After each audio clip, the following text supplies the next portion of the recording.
28 जुलाई 2025 Indian opposition ने फिर से पार्लियामेंट में दिखा दिया कि उनके लिए पॉलिटिक्स देश हित से ऊपर है। ऑपरेशन सिंदूर पर बहस के दौरान ओपोजिशन एमपीज ने ऐसे ऐसे स्टेटमेंट्स दिए जिनसे एक ओर जवानों की वीरता पर सवाल उठे तो दूसरी ओर भारत सरकार की रणनीति पर विदेशी राष्ट्रों का हवाला देकर अविश्वास जताया गया। तो आइए जानते हैं कि आखिरकार किसने क्या कहा और क्यों इन बयानों को कंट्रोवर्शियल कहा जा रहा है। सबसे पहले शुरुआत करते हैं कांग्रेस के युवा रणबांकुरे गौरव गोगोई से, जिन्होंने कल अपने स्टेटमेंट से पूरा मैदान मान लिया। तो हमें संदेश मिलता है कि दुनिया के सबसे बढ़िया और बेहतरीन लड़ाकू जहाज हमारे पास है, सबसे बेहतरीन पायलट हमारे पास है। तो सीडीएस को ऐसा क्या कहना पड़ा, ऐसा क्या परिस्थितियां आई कि हमारे पायलट हमारे लड़ाकू जहाज क्लोज रेंज में नहीं जा सकते, उनको दूर से ही फायर करना पड़ता। ये क्या है, ये क्या पाबंदी है? अरे भाई, कोई महाशय को बताए कि बियॉन्ड विजुअल रेंज टेक्नोलॉजी क्या होती है। खैर, मैं क्यों इन्हें समझाकर अपना समय व्यर्थ कर रहा हूं। इसके बाद कांग्रेस के ही दीपेंद्र सिंह हुड्डा भी मैदान में कूदे। तो आपको रास्ता चुनाव है तो आग दिखाओ या हाथ मिलाओ या तो बातचीत करके अमेरिका से संबंध सुधारो और डोनाल्ड को चुप कराओ, डोनाल्ड का मुंह बंद कराओ, नहीं तो हिंदुस्तान में मैकडोनल्ड को बंद कराओ। अमेरिका को अधिकार नहीं है, दोनों घोड़ों पे सवार होकर चलने का अधिकार नहीं है। अब इसे तो कांग्रेस नेता भी ठीक से डिफेंड नहीं कर पा रहे हैं। सोशल मीडिया पर लोगों ने भी हुड्डा जी को ट्रोल किया कि शायद इन्हें लगता है डोनाल्ड और मैकडोनल्ड में कोई फर्क नहीं। अब इंडिया अलायंस में केवल कांग्रेस सारी वाहवाही बटोरे, ऐसा तो हो नहीं सकता। समाजवादी पार्टी के एमपी रामशंकर राजभर का ये स्टेटमेंट सुनिए। हमारा हमला सही था तो फिर दुनिया के 32 देशों में 59 सदस्य प्रतिनिधिमंडल गया।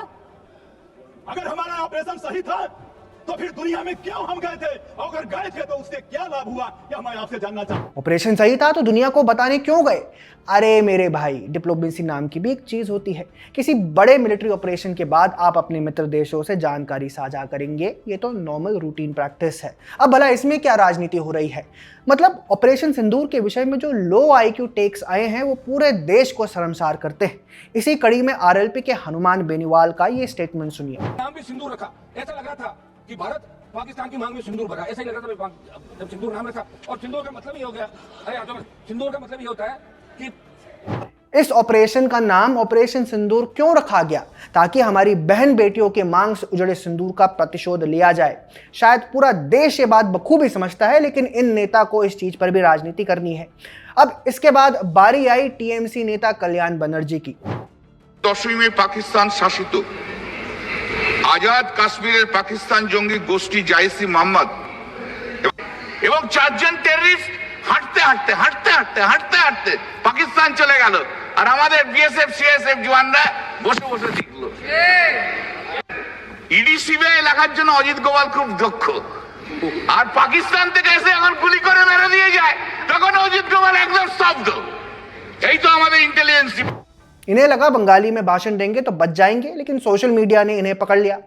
में पाकिस्तान शासित आजाद काश्मीर पाकिस्तान जंगी गोष्ठी जाइसी मोहम्मद। पाकिस्तान शासित आजाद कश्मीर, क्या ममता बनर्जी के एमपी अब खुद को पाकिस्तानी समझने लगे हैं? अगर ऐसा नहीं है तो फिर पीओके के लिए ये टर्म उन्होंने क्यों इस्तेमाल किया?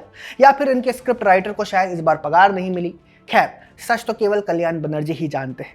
अब जनता भी सोच रही होगी कि भैया इसके बाद और क्या हो सकता है। तो दोस्तों, कांग्रेस की प्रणीति शिंदे का ये स्टेटमेंट देखिए।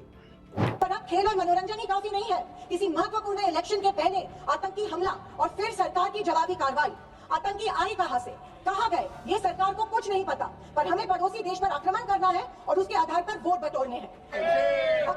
ऑपरेशन सिंदूर नाम सुनने में देशभक्ति का लगता है, लेकिन असल में ये सिर्फ मीडिया पर किया सरकार का एक तमाशा था। ऑपरेशन सिंदूर, जिसमें हमारी इंडियन एयरफोर्स ने पाकिस्तान के कई इंपॉर्टेंट मिलिट्री टारगेट्स को तबाह किया, जिस मिलिट्री ऑपरेशन की तारीफ दुनिया के सभी एक्सपर्ट्स ने की, उस ऑपरेशन सिंदूर को कांग्रेस एमपी प्रणीति शिंदे तमाशा बता रही हैं।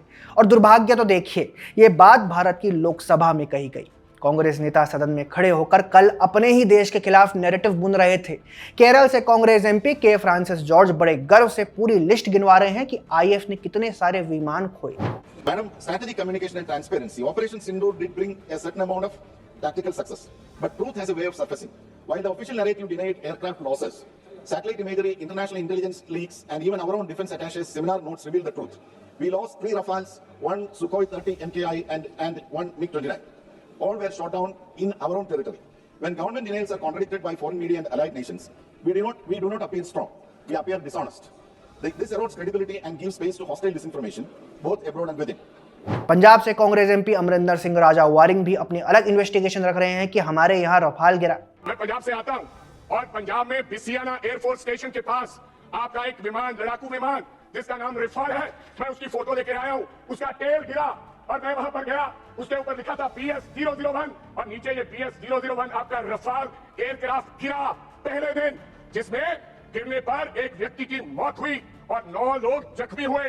ये मीडिया में आया, SMO ने बताया।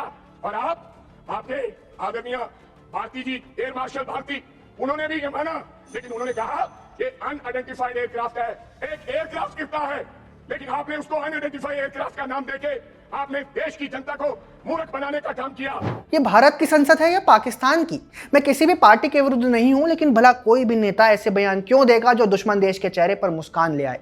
हमारे ही देश के MP द्वारा लोकसभा में ऐसे स्टेटमेंट से दुख होता है, साथ ही इनकी इंटेलेक्चुअल कॉम्पिटेंसी पर भी शक होता है। राजनीति अपनी जगह होती है, लेकिन राष्ट्रीय हितों के मुद्दों पर क्या बोला जाए, क्या लिखा जाए, इतनी सी समझ तो इन्हें होनी ही चाहिए। आपका क्या कहना है? कमेंट सेक्शन में हमें जरूर बताएं। जय हिंद।